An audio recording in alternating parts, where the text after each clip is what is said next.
This was taken a day after the August 4, 2020 port explosion in Beirut. A car destroyed, glass everywhere, building walls on top of it, and in it lay a child's Hulk toy. This image struck home. Hulk and superheroes were a big part of my childhood.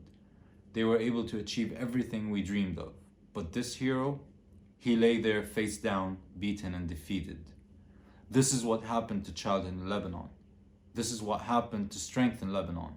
No matter how hard we have been fighting, somehow the oppressive government seems to always find a way to bring us to our knees.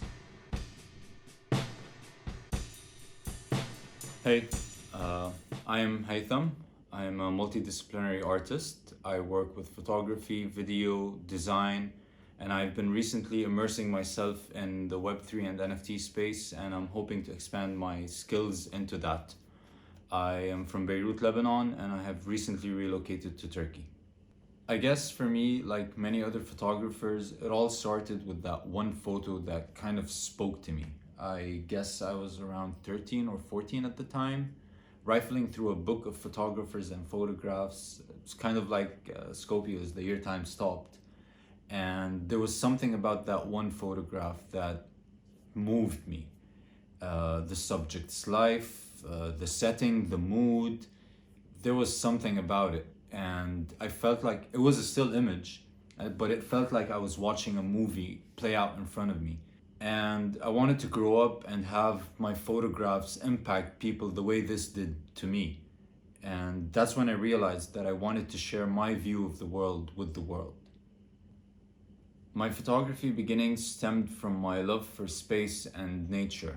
I started out taking landscapes, then slowly moved into astrophotography and light painting, and I started seeing what the human eye was incapable of seeing. That's what I love about photography. On August 4th, 2020, our beloved city Beirut, the city I and many others grew up in, literally and figuratively blew up into pieces. A massive explosion at the port had devastated half of our capital. We naturally took to the streets within the first 24 hours, trying to make sense of it and tending to the wounded, looking for the missing, literally picking up the pieces of our country. To this day, we are still without a clear and proper investigation as to what happened. On the second day after the blast, while I was roaming around the city with my camera, I came across a car that was mangled and literally had the remains of a building on top of it.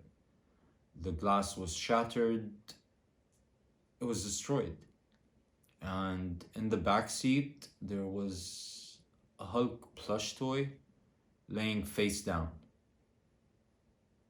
As I stood there with people passing me by left and right, everything froze for me in that moment. It was surreal. I was looking at the car and looking at this superhero. I have grown up with the idea that, with the notion of superheroes saving cities and preventing destruction, and the Hulk being one of the strongest among them, whose catchphrase was simply Hulk smash, laid there, smashed, beaten, face down. The Hulk was destroyed, along with any sense of innocence that that child might have had. See, I, along with everyone from my generation, were born into a time of civil war. Unaware, we had lived through a childhood of trauma. And now the newer generation gets to relive that all over again. What does it mean to be a child in Lebanon?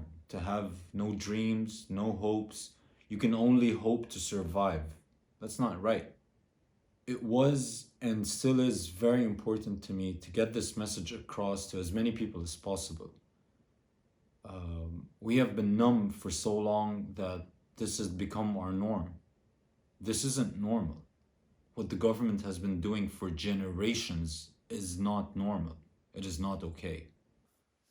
I guess this is what I aim for through my photojournalistic journey.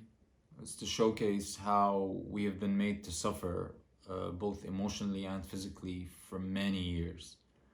My photographs have been used in fundraisers both in Lebanon and abroad following the blast. And I guess there's not much I could hope to achieve more with them.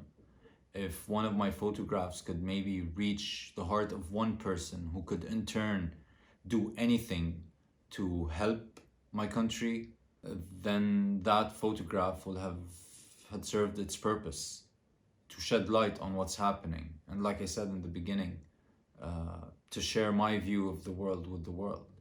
Lebanon is still to this day going through an extreme circumstance. People are attempting to flee the country at every chance they get, more often than not putting themselves, their families, their children's lives in danger. This just shows you that people are at the end of their ropes. Lebanon is not okay. What the government has been doing for generations is not okay. We, the Lebanese people, we are not okay. To be honest, when I first received the email that my photo is being considered for the book, I was overjoyed. Print media is what I grew up to. It's where it all started for me. It's what made me fall in love with the art. And I really value my book collection. And to know that the newest addition to it is going to be a book with my name, my photograph, and my story in it is truly an honor that I do not take lightly. I appreciate this opportunity so much, and I am thrilled to be a part of this book that will retell the events of the world during the pandemic and the year that time stopped. Thank you. If you're interested in learning more about the photographer, you can check out more of their images and stories on our website, scopio.io, and buy our book on any major online retailer or your local bookstore. Tune in to our next episode. And don't forget to subscribe. See ya!